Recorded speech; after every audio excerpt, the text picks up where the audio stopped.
नमस्कार, स्वागत है आपका। मैं हूं आपके साथ विवेक शुक्ला और आप देखना शुरू कर चुके खबरों की रील। दिखाएंगे आपको खबरों का नया अंदाज, नए दिखाने का तरीका कि कैसे रील फॉर्मेट में भी खबर देखी जा सकती है।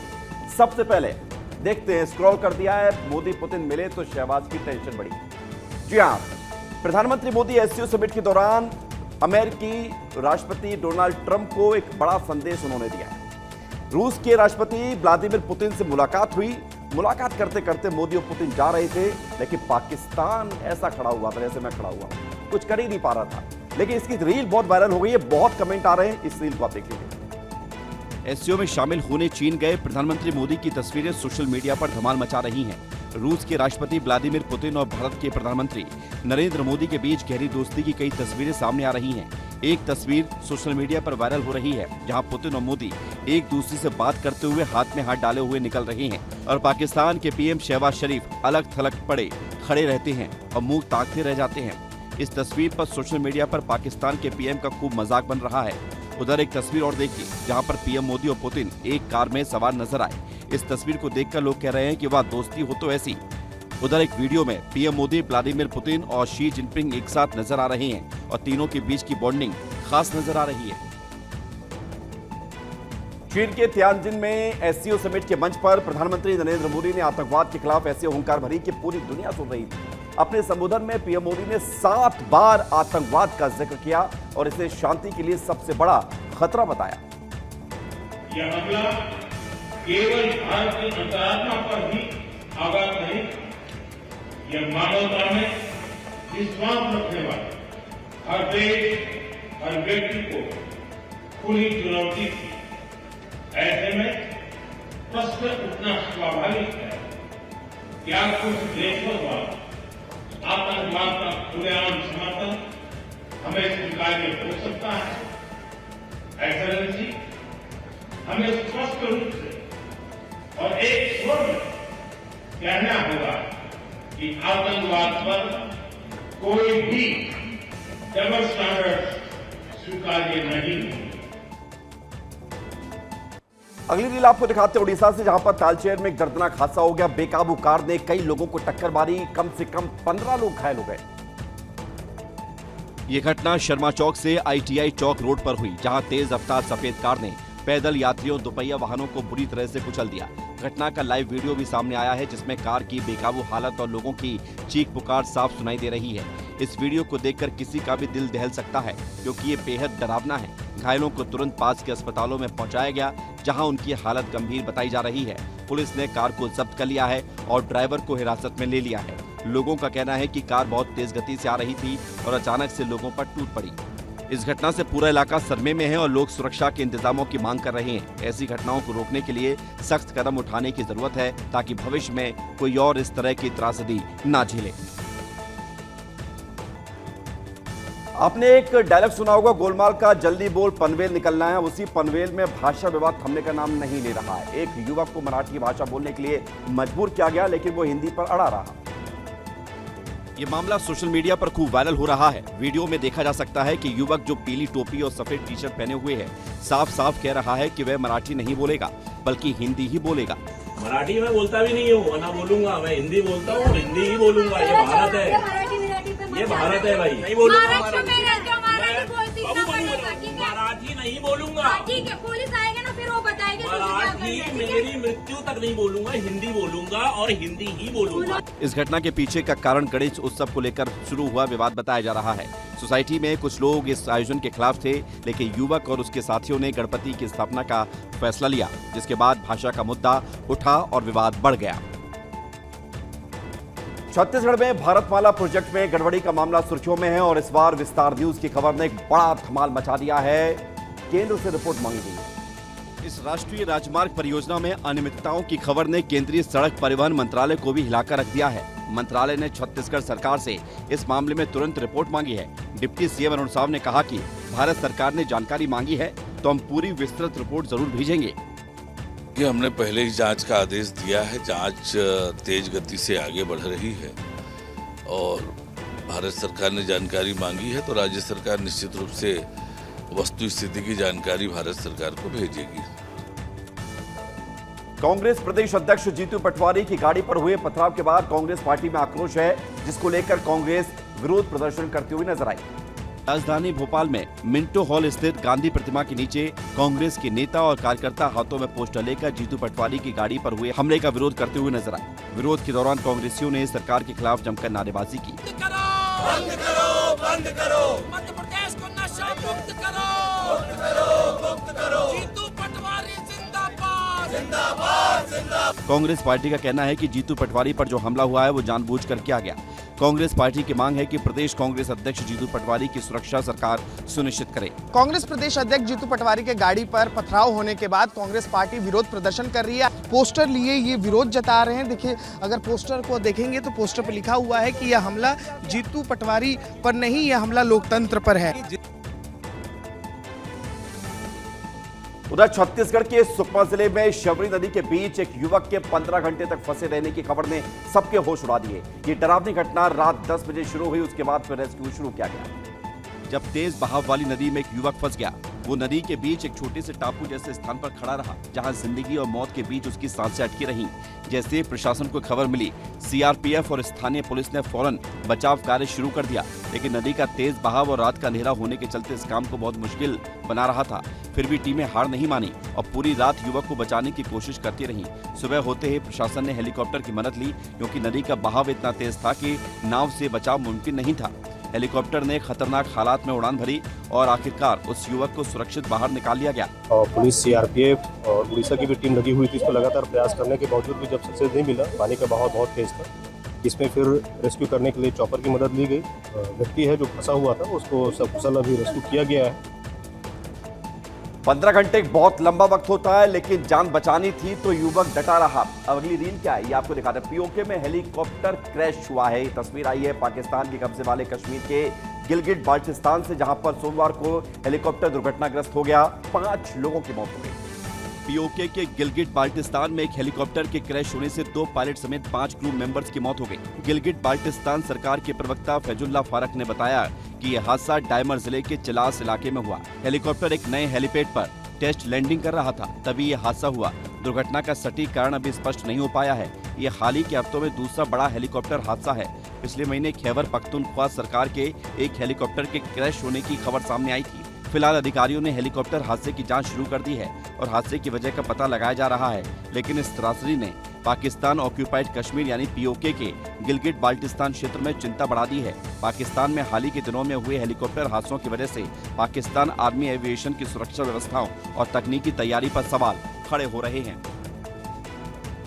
अफगानिस्तान के पूर्वी हिस्से में आए 6.0 की तीव्रता के भूकंप में 800 से ज्यादा लोगों के मारे जाने की खबर सामने आई और 2500 से ज्यादा लोग घायल हो गए। भूकंप का केंद्र अफगानिस्तान के 5वें बड़े शहर जलालाबाद से 27 किलोमीटर दूर सतह से लगभग 8 किलोमीटर की गहराई में था।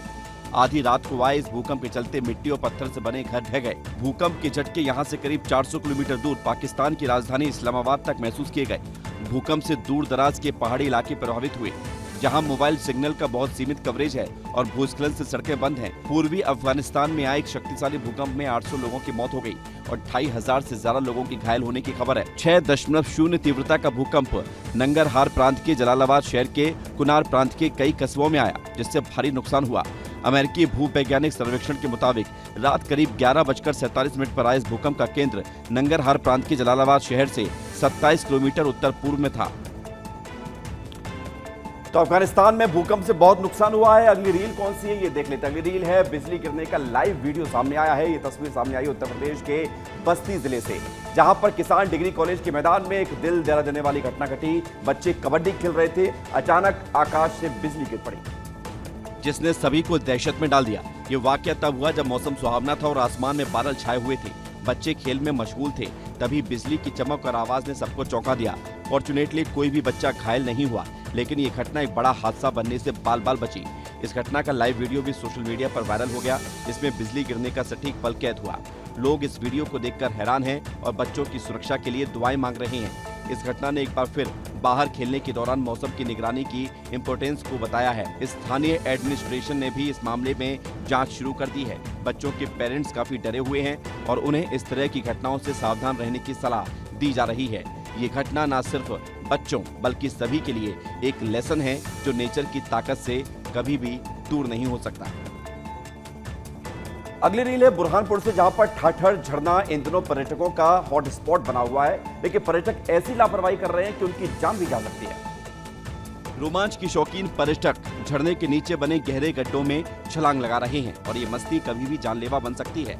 बिना सोचे समझे लोग पानी में कूद रहे हैं और प्रशासन की लापरवाही इसे और खतरनाक बना रही है, क्योंकि यहाँ कोई रोक टोक करने वाला है ही नहीं। हर दिन सैकड़ों लोग ठाठर पहुँचते हैं, खासतौर से युवा जो सेल्फी और स्टंट के चक्कर में गहरे पानी में डुबकी मार रहे हैं। लेकिन हैरानी की बात तो यह है कि वहाँ ना कोई चेतावनी बोर्ड है, ना ही कोई लाइफ गार्ड है। स्थानीय लोग बताते हैं कि गड्ढों की गहराई और तेज बहाव किसी को भी निकल सकता है, फिर भी पर्यटक बेफिक्र होकर मस्ती में डूबे हैं। कुछ तो खतरनाक छलांग के वीडियो बनाकर सोशल मीडिया पर डाल रहे हैं। स्थानीय लोगों ने प्रशासन से गुहार लगाई है कि फौरन चेतावनी बोर्ड लगाए जाएं और सुरक्षा के लिए लाइफ गार्ड तैनात किए जाएं, नहीं तो कोई बड़ा हादसा हो सकता है। गणेश चतुर्थी के पावन अवसर पर जहां पूरे देश में उत्सव की धूम है, तो वहीं छत्तीसगढ़ के राजनांदगांव जिले में एक अनोखी पहल ने सबका ध्यान खींचा है। यहां पर प्रतिमा बाल श्रम की समस्या पर संदेश दे रही है। दरअसल राजनांदगांव के रामनगर शंकरपुर में इस साल गणेश चतुर्थी का उत्सव कुछ अलग अंदाज में मनाया जा रहा है। यहाँ स्थापित प्रतिमा न सिर्फ भगवान गणेश की आराधना का माध्यम बनी है, बल्कि समाज को जागरूक करने का एक सशक्त जरिया भी है। प्रतिमा में भगवान गणेश को ऐसे दिखाया गया है कि जहाँ पर वो बाल श्रम में लगे हुए बच्चों की स्थिति को उजागर कर रहे हैं और समाज में एक संदेश दे रहे हैं, जैसे बच्चे काम करते हुए जबकि किताबें उनके पास हैं और बच्चे काम कर रहे हैं। इस तरह के मैसेज इसलिए दिए गए ताकि बाल श्रम पर रोक लग सके। हर साल हम एक थीम देते हैं, समाज को एक संदेश देना चाहते हैं कि आस्था के साथ साथ लोगों में ये जागरूकता फैले कि समाज के प्रति हमारा क्या कर्तव्य है और एक माता पिता का भी अपने बच्चों के प्रति क्या कर्तव्य है। बस यही हमारा एक संदेश है। अशोकनगर के ईसागढ़ में एक खेत में राधा कृष्ण की प्रतिमा के प्रकट होने की खबर ने पूरे इलाके में हलचल मचा दी, लेकिन प्रशासन ने प्रतिमा को हटा दिया। राधा अष्टमी के पवित्र दिन हुई जब अचानक खेत में राधा कृष्ण की मनमोहक प्रतिमा दिखाई दी। खबर फैलते ही यादव समाज समेत अन्य समुदाय के लोग भी यहाँ उमड़ पड़े।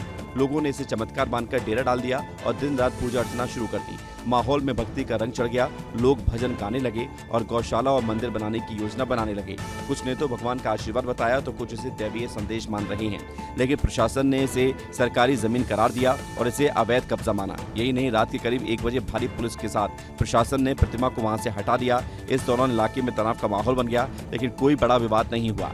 ये प्रतिमा वाकई चमत्कारिक रूप से प्रकट हुई थी या फिर किसी सामाजिक तत्व ने इसे यहाँ पर स्थापित किया था, इसका कोई ठोस जवाब नहीं मिल पाया है। लोग अब इस घटना को लेकर चर्चा कर रहे हैं। और आइए अब अगली रील देख लेते हैं। अगली रील क्या है, खबरों की रील में बढ़ेंगे। भारत भ्रमण पर निकले ट्रैक्टर वाले बाबा। ट्रैक्टर वाले बाबा, ये आपने नाम शायद पहले कभी ना सुना हो, लेकिन कुंभ मेले में ट्रैक्टर वाले बाबा के नाम से एक बाबा वायरल हुए थे। रमता जोगी बाबा इनको कहा जाता है। 14 सालों की भारत भ्रमण यात्रा पर निकले हैं। एक दिन के लिए उन्होंने अपना डेरा जौरा क्षेत्र स्थित कारस देव बाबा मंदिर के पास सड़क किनारे जमाया। यहाँ पर वे अपने अर्जुन रथ पर ही भोजन और विश्राम करते हुए नजर आए। बाबा का कहना है कि साल 2022 में उनके गुरु ने बताया कि भगवान तुम्हारी परीक्षा ले रहा है, इसलिए गुरु के आदेश से 40 गौ माताओं को चलाते हुए भारत भ्रमण पर निकला हूँ। उनके ट्रैक्टर में महंगे टायर लगे हुए हैं। यही नहीं, उन्होंने ट्रॉली को मॉडिफाई कर वैन का रूप दे दिया है, जिसमें वो रात को खाना बनाते हैं और विश्राम भी करते हैं। बाबा का अगला पड़ाव कहाँ पर होगा, इस बारे में उन्होंने कुछ नहीं बताया। अब ये यात्रा कहाँ तक अपनी और जाएगी? ये पूरे भारत भर में 14 साल की है लाडले। 14 साल में जहाँ तक भी हमारे पर होएगी भ्रमण हम करेंगे। 14 साल में से कितना समय आपको हो गया है? तक मैं इस जंगल में 3 साल तक आ पहुँच पाया हूँ। सन 2022 में चले थे, 25 लगे। 3 साल की यात्रा हो गई अभी। अगली रील है ग्वालियर से, जहां पर एक घोड़े की अजीबोगरीब दास्तान सामने आई है। मामला यहां तक पहुंच गया कि घोड़े को लेकर पुलिस के पास पहुंचना पड़ा। दरअसल एक युवक घोड़े को लेकर पुलिस के पास पहुंचा। युवक की माने तो घोड़ा बार बार उसके घर आ जाता है। जब घोड़ा मालिक को थाने बुलाया गया तो उसने कहा कि 4-5 साल से घोड़े को पाल रखा है, जिसे बाहर घास चरने के लिए छोड़ दिया करते थे। उसके घर से और दूसरे युवक के घर की दूरी काफी है, लेकिन फिर भी घोड़ा उसके घर पर जा पहुंचता है। ये ऐसा पहली बार नहीं है, कई बार हो चुका है, लेकिन उसका घोड़ा क्यों वहां पहुंच जाता है ये किसी को नहीं मालूम। हालांकि पुलिस ने दोनों के बीच सुलह कराई और युवक को घोड़ा मालिक ने घोड़े के खाने पीने का खर्च दिया। अरे ये चलता है तो आ जाता है। किन्नू के घर। अब हमने भी चल रहा होगा तो फिर इसने खबर दी, वहाँ यहाँ पे थाने आए दोनों पर राजीनामा आपस में हो गया। उन्होंने कहा खाने पीने का जो भी खर्चा था उनने आपस में दे जाए के समझौता कर घोड़ा लेके चले। अगली रील है उज्जैन से, जहां पर हर रोज बाइक चोरी के मामले बढ़ते जा रहे हैं। चोर बेखौफ चोरी को अंजाम दे रहे हैं। चोरों की करतूत सीसीटीवी में कैद हो गई, जिसमें 2 चोर देर रात आते हैं, मौका मुआयना करते हैं, आसपास देखने के बाद बाइक के लॉक को आराम से तोड़कर बेखौफ होकर बाइक पर बैठकर निकल जाते हैं, जैसे बाइक उनकी खुद की ही हो। हर रोज शहर में अलग अलग इलाकों में बाइक चोरी की खबरें सामने आ रही हैं और चोर इतने बेखौफ हैं कि पलक झपकते ही ताला तोड़कर बाइक ले उड़ते हैं। ताजा मामला माधवनगर थाना क्षेत्र के मक्सी रोड महावीर एवेन्यू का है, जहां चोरों ने एक बाइक पर हाथ साफ कर दिया। पूरी वारदात सीसीटीवी कैमरे में कैद हो गई, जो अब सोशल मीडिया पर वायरल है। वीडियो में साफ दिख रहा है कि चोर कितने बेखौफ हैं और कितनी आसानी से चोरी को अंजाम दे रहे हैं। कुछ दिन पहले भी मक्सी रोड पर कंजर गिरोह ने 3 बाइक की चोरी की थी। शहरवासी दहशत में हैं और सवाल उठा रहे हैं कि आखिर पुलिस कर क्या रही है, क्योंकि चोरी के मामले थमने का नाम नहीं ले रहे। अगली रील है, जहां पर पीसीसी चीफ जीतू पटवारी पहुंची। रतलाम के बाद अब नीमच में वोट अधिकार सत्याग्रह अभियान की शुरुआत की गई। नीमच के गांधी भवन में कांग्रेस कार्यालय पर एक जोरदार सभा को संबोधित करते हुए शहर में एक विशाल रैली निकाली। इस रैली में जीतू पटवारी और नीमच जिला अध्यक्ष तरुण बरार कार में सवार होकर उत्साह के साथ शामिल हुए। रैली गांधी भवन से शुरू होकर शहर के मुख्य रास्तों से गुजरते हुए कलेक्ट्रेट पहुंची, जहां कलेक्ट्रेट कार्यालय का घेराव किया गया। बीते दिन रतलाम में रैली के दौरान धाकड़ समाज के आक्रोश और कार पर हमले की घटना के बाद नीमच में सुरक्षा के कड़े इंतजाम रहे। पुलिसकर्मी रैली के आसपास सतर्क नजर आए ताकि कोई अप्रिय घटना न हो। जीतू पटवारी का ये अभियान जनता के बीच वोट के अधिकार को लेकर जागरूकता फैलाने और कांग्रेस की आवाज को बुलंद करने का एक मजबूत कदम है। शहर में रैली के दौरान कार्यकर्ताओं का जोश और उत्साह देखते ही बनता था। शंघाई कोऑपरेशन ऑर्गेनाइजेशन यानी कि एससीओ के समिट में दुनिया की महाशक्तियां एक साथ नजर आईं। यहां पर प्रधानमंत्री नरेंद्र मोदी, रूसी राष्ट्रपति व्लादिमीर पुतिन और चीनी राष्ट्रपति शी जिनपिंग एक साथ नजर आए। इस समिट में दुनिया के कई दिग्गज नेता इकट्ठा हुए, जो इस संगठन के सदस्य देशों के बीच सहयोग और समझौतों पर चर्चा करने आए थे। पीएम मोदी और पुतिन के बीच गर्मजोशी से मुलाकात हुई और दोनों ने एक दूसरे को गले लगाया, जो सोशल मीडिया पर खूब वायरल हुआ। इस दौरान मोदी, पुतिन और जिनपिंग को साथ में बातचीत करते हुए देखा गया, जिसने दुनिया की नजरें इस समिट पर खींच ली।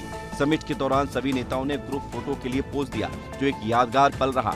इस समिट ने एक बार फिर से साबित किया कि एससीओ दुनिया की एक बड़ी ताकत बनकर उभर रहा है। मोदी की मौजूदगी ने भारत की भूमिका को और मजबूत किया। समिट के दौरान की तस्वीरें और वीडियो सोशल मीडिया पर ट्रेंड कर रहे हैं, जहां लोगों ने नेताओं की बॉन्डिंग को लेकर भी तरह तरह की प्रतिक्रिया दी है।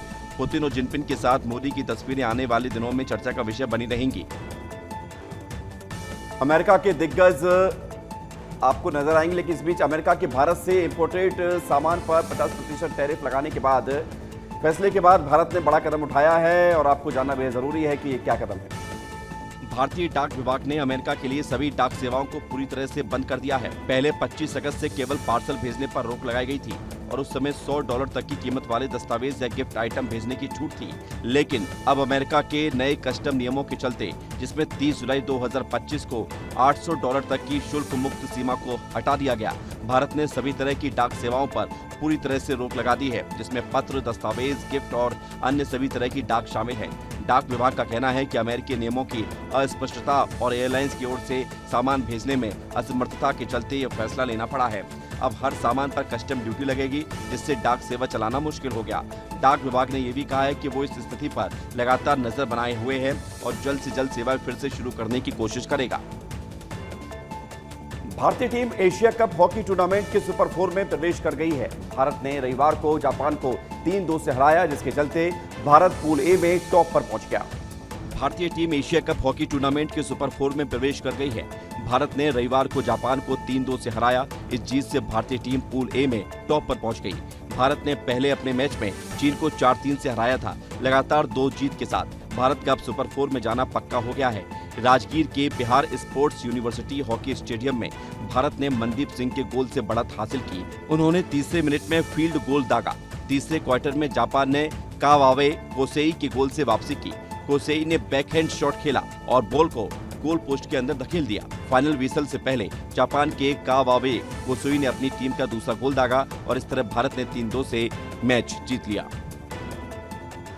सतना जिला अस्पताल में एक हैरान कर देने वाला मामला सामने आया, जहां पर एक स्टाफ नर्स ने चप्पल उठाकर मरीज, उनके परिजन और सुरक्षाकर्मियों को दौड़ा लिया। ये सनसनीखेज घटना सोशल मीडिया पर वायरल हो रही है और लोग हैरत में हैं। दरअसल नर्स ने कथित तौर पर मरीज से बेहतर इलाज के लिए 2000 रुपए की मांग की थी। जब मरीज और उनके परिजनों ने इसका विरोध किया तो मामला तूल पकड़ गया। बताया जा रहा है कि मरीज के विरोध करने पर वहां मौजूद गार्ड ने नर्स को समझाने की कोशिश की, लेकिन नर्स भड़क गई और उसने गुस्से में चप्पल उठाकर मरीज, परिजनों और गार्ड को दौड़ाना शुरू कर दिया। ये दलाली करती है यहाँ पास। आओ आओ आओ आओ। ये आओ। गार्ड ने इस पूरे तमाशे का वीडियो बना लिया जो अब इंटरनेट पर आग की तरह फैल रहा है। लोग इस वीडियो को देखकर हैरान हैं और सतना जिला अस्पताल के बदहाल प्रबंधन पर सवाल उठा रहे हैं। स्थानीय लोगों का कहना है कि जिला अस्पताल में आए दिन मारपीट और झगड़े की खबरें सामने आती हैं। इस घटना ने स्वास्थ्य सेवाओं की पोल खोल दी है। और आइए देखते हैं कि खबरों की रील में अगली रील कौन सी। अगली रील की अगर बात करें, योगी जी मेरा एडमिशन करा दीजिए। बच्ची है, बच्ची की मां है और उत्तर प्रदेश के मुख्यमंत्री योगी आदित्यनाथ हैं। सोमवार को लखनऊ में जनता दर्शन का कार्यक्रम था। लोगों की समस्याएं सुनी जा रही थी। इस दौरान कानपुर की एक बेटी वहां पर पहुंची। मासूम बच्ची ने कहा कि मुझे डॉक्टर बनना है। बच्ची ने अपनी समस्याओं को मुख्यमंत्री से बताते हुए मासूमियत भरे शब्दों में कहा, योगी जी मेरा एडमिशन करा दीजिए, मैं बड़ी होकर डॉक्टर बनना चाहती हूँ।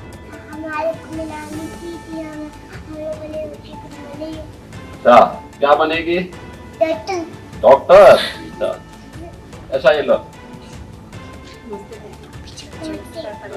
इसका एडमिशन के लिए बोल दो भाई। बच्ची की बात सुनकर मुख्यमंत्री ने तुरंत वहां मौजूद अधिकारियों को एडमिशन की व्यवस्था करने के निर्देश दिए। जानकारी के मुताबिक मुख्यमंत्री के पास एडमिशन की समस्या को लेकर पहुंची बच्ची की पहचान मायरा के रूप में हुई है, जो मूल रूप से कानपुर जिले की रहने वाली है। मुलाकात के दौरान मुख्यमंत्री ने मायरा को चॉकलेट भी दी। वहीं मायरा के साथ मौजूद उनकी मां ने जिस स्कूल में उनका एडमिशन कराना था उसका नाम भी मुख्यमंत्री को बताया। बढ़ेंगे आगे। अगली रील आपको देखकर लगेगा कि 2 वक्त की रोटी कमाना कितना मुश्किल होता है कुछ लोगों के लिए या फिर ज्यादातर लोगों के लिए। राजस्थान के सीकर से ये रील सामने आई है जहां पर डिलीवरी बॉय की मेहनत और उसका संघर्ष देखकर आप भी हैरान रह जाएंगे। सीकर से एक ऐसी कहानी सामने आई है जो दिल को छू लेने वाली है। यहाँ एक डिलीवरी बॉय की मेहनत और हिम्मत देखकर हर कोई हैरान रह गया। जल भराव के बीच जहाँ सड़कें पानी से लबालब थी, वहाँ इस डिलीवरी बॉय ने अपना काम जारी रखा। वीडियो में देखा जा सकता है कि वो पानी में तकरीबन घुटनों तक डूबा हुआ है, अपना बैग लिए हुए आगे बढ़ रहा है। उसकी मेहनत और जज्बा देखकर लोग उसे सलाम कर रहे हैं। इस वीडियो ने सोशल मीडिया पर तूफान मचा दिया है। सीकर में भारी बारिश के चलते सड़कें जलमग्न हो गई थी, लेकिन इस डिलीवरी बॉय ने हार नहीं मानी। वो अपने ग्राहक तक पहुंचने के लिए हर मुश्किल को पार कर रहा था। उसकी इस हिम्मत को देखकर कई लोग कह रहे हैं कि कंपनियों को ऐसे कर्मचारियों की सुरक्षा के बारे में भी सोचना चाहिए। ये वीडियो न सिर्फ उसकी मेहनत को दिखाता है, बल्कि ये भी याद दिलाता है कि कितने लोग अपनी रोजी रोटी के लिए कितनी मुश्किलें झेलते हैं। अगली रील है छत्तीसगढ़ के अंबिकापुर से, जहां पर ग्रैंड बसंत कॉलेज के खाने में, होटल में खाने में कॉकरोच निकल गया, जिसके बाद हड़कंप मच गया। डॉक्टर अमित गुप्ता अपने परिवार के साथ होटल गए थे और उन्होंने बिरयानी ऑर्डर की थी, लेकिन जब उन्हें बिरयानी में कॉकरोच दिखा तो उन्होंने रेस्टोरेंट के मैनेजर को बुलाया और उसे कॉकरोच खिलाने के लिए मजबूर किया। मैनेजर और दूसरे कर्मचारियों को भी कॉकरोच खाने पड़े। ये घटना सोशल मीडिया पर वायरल हो गई और लोग होटल की साफ सफाई और खाने की गुणवत्ता पर सवाल उठा रहे हैं। डॉक्टर ने फूड सेफ्टी विभाग से इस मामले में सख्त कार्रवाई की मांग की है। लोग कह रहे हैं, हालांकि डॉक्टर का ऐसा कहना सही नहीं था, लेकिन होटल की लापरवाही भी बर्दाश्त नहीं की जा सकती। इस पे कार्रवाई होना चाहिए। फूड सेफ्टी विभाग वाले आए, इस पे कार्रवाई करें। इस टाइप से हरकत गलत है। अगर एक कॉकरोच पेट के अंदर चला जाएगा, बच्चे खा रहे हैं, तो क्या असर पड़ेगा बच्चों के जीवन पे? पूरी फैमिली आई थी। इंदौर वासियों के लिए एक बड़ी खुशखबरी सामने आई है, जहां पर शहर की पहचान और शान मानी जाने वाली सराफा चौपाटी को लेकर लंबे समय से चल रहा विवाद आखिरकार सुलझ गया है। महापौर पुष्यमित्र भार्गव ने बड़ा फैसला सुनाते हुए स्पष्ट कर दिया कि सराफा चौपाटी अपनी जगह पर बनी रहेगी। शहरवासियों और यहां आने वाले पर्यटकों के लिए ये राहत की खबर है, क्योंकि चौपाटी न केवल खाने पीने का बड़ा ठिकाना है, बल्कि इंदौर की संस्कृति और परंपरा से भी जुड़ी हुई है। दरअसल बीते कुछ समय से चौपाटी को लेकर विवाद गहराया हुआ था। महापौर ने घोषणा की कि 9 सदस्यीय समिति गठित की जाएगी, जो ये तय करेगी कि सराफा चौपाटी को कैसे संवारा जाए। शहर हित में हमारे सोना चांदी व्यापारी एसोसिएशन के लोगों ने कहा है कि शहर के हित में, शहर की धरोहर के हित में चौपाटी लगे, इस पर वो सहमत हो गए हैं। अब कैसे सुंदर लगेगी, कैसे अच्छे से लगेगी, इस पर कमेटी बनाकर हम फाइनल करेंगे। यानी कि सराफा गुलजार रहेगा। अगली रील क्या है ये आपको दिखाते हैं। लैंडस्लाइड ने लोगों की परेशानी बढ़ा दी है। लगातार पहाड़ों में लैंडस्लाइड हो रहा है, भारी बारिश हो रही है, जिसके चलते लोगों को परेशानियों का सामना करना पड़ रहा है। हिमाचल में फिर से लैंडस्लाइड की तस्वीरें सामने आई हैं और कुछ जगहों पर तो गाड़ियां ही दब गई। हिमाचल प्रदेश में भारी बारिश ने आम जिंदगी को अस्त व्यस्त कर दिया है। शिमला जिले में रविवार की शाम से लगातार हो रही बारिश ने 2 अलग-अलग भूस्खलन की घटनाओं में 35 साल के वीरेंद्र कुमार और उनकी 10 साल की बेटी सहित 3 लोगों की जान ले ली। राज्य के कई हिस्सों में सड़कों और रेल मार्गों पर मलबा आ गया। वहीं बिजली और जल आपूर्ति भी प्रभावित है। रात भर की बारिश और भूस्खलन की वजह से शिमला जिले में 2 प्रमुख घटनाएं सामने आई हैं। चुंगा के डब्ल्यू क्षेत्र में वीरेंद्र कुमार और उनकी बेटी की मौत हो गई। वीरेंद्र की पत्नी जो उस समय घर के बाहर थी किसी तरह बच गई। दूसरी घटना कोटकाई क्षेत्र में चोल गांव में हुई, जहां वृद्ध महिला कलावती अपने घर के ढहने से दब गई। उनका शव मलबे से बाहर निकाला गया। इसके अलावा सिरमौर के चौरस क्षेत्र में भी घर ढह गया। एक महिला लापता है। मध्य प्रदेश के मुख्यमंत्री डॉक्टर मोहन यादव की भारतीय संस्कृति, विज्ञान, ज्योतिष और समय गणना की प्राचीन परंपरा को आधुनिक तकनीक से जोड़ने की योजना सामने आई। वैदिक घड़ी का शुभारंभ किया गया। विक्रमादित्य वैदिक घड़ी भारतीय काल गणना पर आधारित ये विश्व की पहली घड़ी है। ये सिर्फ समय नहीं बताएगी, बल्कि पांचांग, शुभ अशुभ मुहूर्त, नक्षत्र, क्रय नक्षत्र की स्थिति, सूर्य चंद्र ग्रहण, चौघड़िया जैसी विस्तृत ज्योतिषीय जानकारी भी उपलब्ध कराएगी। सीएम हाउस में लगी इस घड़ी का शुभारंभ करते हुए मुख्यमंत्री मोहन यादव ने कहा कि काल गणना 300 वर्ष पहले हमारे देश से दुनिया में जाती थी। काल गणना के हिसाब से ऋतु बंधी हुई है। काल गणना 300 साल पहले तक हमारे देश से दुनिया में जाती थी और देश से दुनिया में जाने का तरीका भी हम सबको दोहराने की जरूरत नहीं है। हम सब सौभाग्यशाली हैं कि हमारे अपने व्रत त्योहार भी, जितने त्योहार जन्माष्टमी से लेकर के ये सारे त्योहार अंग्रेजी तिथि से नहीं आते। संयोग से वो अंग्रेजी तिथि पड़ती है तो हम मान लेते हैं कि ये अंग्रेजी तिथि की। और इस वैदिक घड़ी को आप अपने मोबाइल में भी इंस्टॉल कर सकते हैं। अगली रील क्या है ये दिखाते हैं आपको। गधे को कभी गुलाब जामुन खिलाया आपने? देखिए, इंसानों को गुलाब जामुन मिल नहीं रहे हैं, लेकिन गधे खा रहे हैं। गधों को खिलाया जा रहा है। दरअसल हुआ यह था कि मंदसौर में बारिश नहीं हो रही थी, तो फिर गधों वाला टोटका किया गया। उसके बाद जब बारिश हो गई तो लोग खुश हो गए और गधों को फिर गुलाब जामुन खिलाए गए। अच्छी बारिश के लिए किए गए टोने टोटके और भगवान की पूजा अर्चना के बाद अब मंदसौर वासियों ने अनोखे अंदाज में खुशियां मनाई। यहाँ स्थानीय लोगों ने गधों को गुलाब जामुन खिलाकर उनकी शानदार पार्टी कराई। ढोल नगाड़ों के साथ बारिश की खुशी में झूमते हुए मंदसौर वालों ने इस बार भी अपनी पुरानी परंपरा निभाई।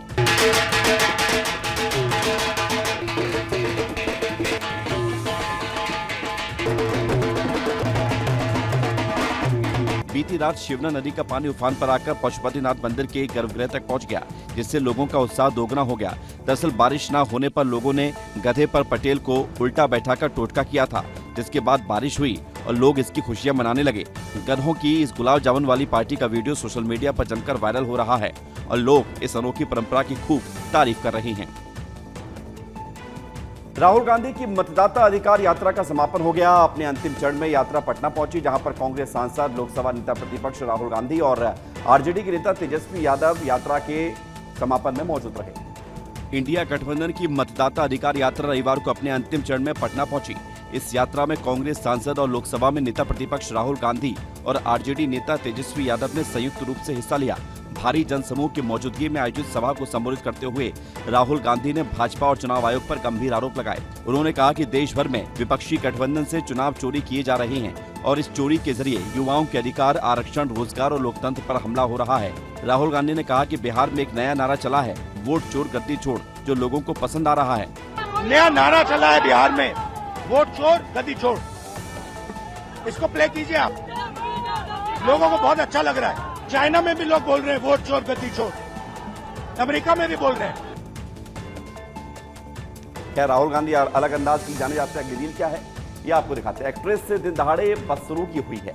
इनको आप पहचानते होंगे, सुमोना चक्रवर्ती हैं। Popular comedy show the Kapil Sharma show से अपना नाम बनाने वाली और रियल लाइफ में नहीं, रील लाइफ में कपिल की वाइफ का किरदार निभाने वाली सुमोना चक्रवर्ती ने आज एक बड़ा खुलासा किया है। देख लीजिए।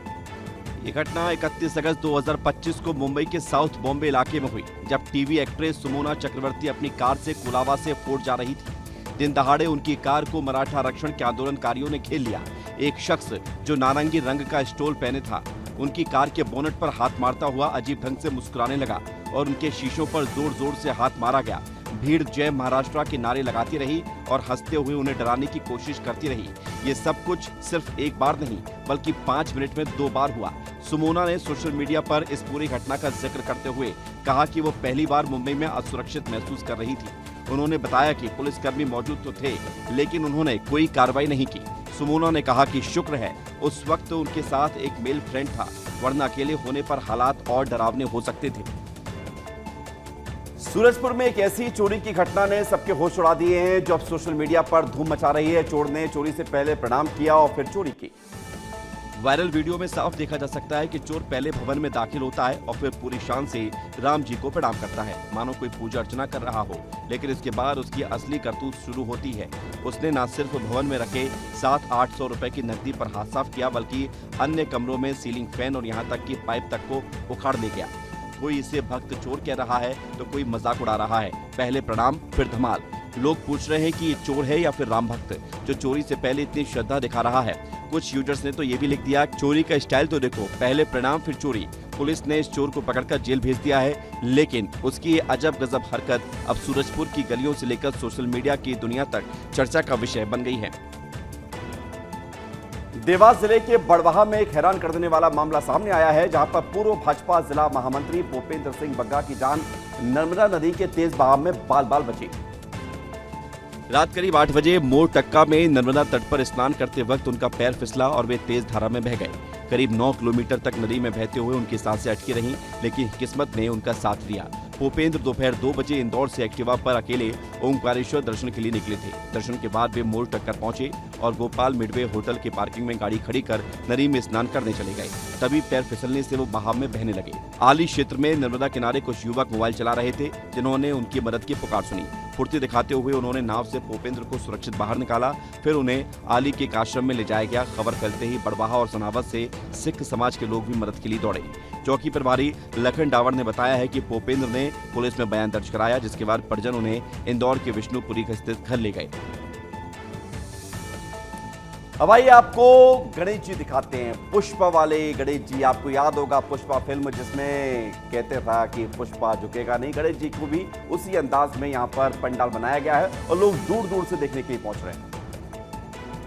गुजरात में गणेशोत्सव धूमधाम से मनाया जा रहा है। अहमदाबाद शहर के विभिन्न इलाकों में विभिन्न थीम पर गणेश पंडाल लगाए गए हैं। इसी कड़ी में शहर के छारा नगर के सिंगल चाली में बने गणेश पंडाल ने पूरे शहर का ध्यान अपनी ओर आकर्षित किया। यहाँ एक आयोजक ने गणपति पंडाल लगाया है, जिसने भक्ति के साथ साथ कला और रचनात्मकता का अनूठा मिश्रण प्रस्तुत किया है। इस पंडाल की थीम प्रसिद्ध फिल्म पुष्पा पर आधारित है। पुष्पा के पात्रों और दृश्यों पर आधारित ये पंडाल लोगों के आकर्षण का केंद्र बन गया है। यहाँ गणेश जी को पुष्पा की मुद्रा में दिखाया गया है और उनके इर्द गिर्द फिल्म के मुख्य पात्रों के पोस्टर भी बनाए गए हैं। इस अनोखे पंडाल को तैयार करने में 1 महीने का समय लगा। कारीगरों ने बड़ी मेहनत से इसको तैयार किया। और अगली लील है राजधानी रायपुर से, जहां पर गणेश उत्सव के दौरान जमकर हंगामा हो गया, वो भी गणेश जी की मूर्तियों को ही लेकर। राजधानी में कई तरह की प्रतिमाएं विराजित की गई हैं। इनमें कई ऐसी भी हैं जो आधुनिक है। मूर्ति को क्यूट बनाने के चक्कर में या कोई थीम के लिए गणपति जी की ऐसी प्रतिमा बना दी गई, जिसका विरोध हो रहा है। भगवान गणेश की मूर्तियों के आधुनिक और कार्टून जैसे स्वरूप को लेकर बड़ा विवाद खड़ा हो गया। सर्व हिंदू समाज के लोगों ने एकजुट होकर भगवान गणेश के मूल रूप को विकृत करने वाली ऐसी मूर्तियों का कड़ा विरोध किया। स्थानीय लोगों का कहना है कि गणपति जी को कार्टून, क्यूट या अन्य आधुनिक रूप में दिखाकर उनकी पवित्रता और गरिमा के साथ खिलवाड़ किया जा रहा है। इस मामले को लेकर समाज के सैकड़ों लोग एसएसपी रायपुर के पास पहुंचे और ऐसी मूर्तियों के खिलाफ सख्त कार्रवाई की मांग की। उन्होंने मांग की कि ऐसी मूर्तियों का तुरंत विसर्जन करवाया जाए, ताकि धार्मिक भावनाओं को ठेस न पहुंचे। प्रदर्शनकारियों ने चेतावनी दी है कि अगर जल्द ही इस पर कोई ठोस कदम नहीं उठाया गया तो वे उग्र आंदोलन करेंगे। छत्तीसगढ़ के पेंड्रा में एक अनोखी चोरी का मामला सामने आया, जहां पर एक व्यक्ति सोने चांदी की जेवरातों को लेने के लिए रुपए लेकर निकला। बैंक से रुपए निकाले, लेकिन रुपए गाड़ी की डिग्गी में रख दिए। उसके बाद वहीं से चोरी हो गई। रुमगा मसूलडांड में रहने वाले रिटायर्ड हेडमास्टर नेवल सिंह उस दिन बैंक से 35,000 रुपए निकालकर लकी सोनी ज्वेलरी शॉप पर सोना चांदी का सामान लेने गए थे। उन्होंने अपने रुपए गाड़ी की डिग्गी में रखे और दुकान में चले गए, लेकिन इसी बीच किसी चोर ने मौका देखकर डिग्गी खोलकर सारे रुपए गायब कर दिए। हैरानी की बात यह है कि पूरी वारदात दुकान के सामने लगे सीसीटीवी में रिकॉर्ड हो गई। कैमरे की फुटेज में चोर की हरकत साफ देखी जा रही है, जिससे पुलिस को अब उम्मीद है कि वो जल्द ही आरोपी तक पहुंच पाएगी। पेंड्रा थाना पुलिस ने तुरंत मामले की जांच शुरू कर दी है। आसपास के इलाकों में लोगों से पूछताछ भी की जा रही है। लोगों का कहना है कि चोर कोई जाना पहचाना वाला हो सकता है, जो नेवल सिंह की हरकतों पर नजर बनाए हुए था और मौका पाकर चोरी की इतनी बड़ी वारदात को अंजाम दे दिया। फिलहाल पुलिस इस पूरे मामले को लेकर जांच पड़ताल कर रही है। और अगली रील आपको दिखाते हैं। खबरों की रील में आगे क्या है। सचिन तेंदुलकर पहुंचे, महेश्वरी साड़ी को बनते हुए देखा। महेश्वर में मौजूद रहे सचिन तेंदुलकर क्रिकेट के भगवान कहे जाते हैं और उनको देखने के लिए बड़ी संख्या में लोग भी इकट्ठा हो गए। सचिन अहिल्या किला परिसर में रेवा सोसाइटी पहुंचे, जहां उन्होंने माहेश्वरी साड़ी बनते हुए देखा।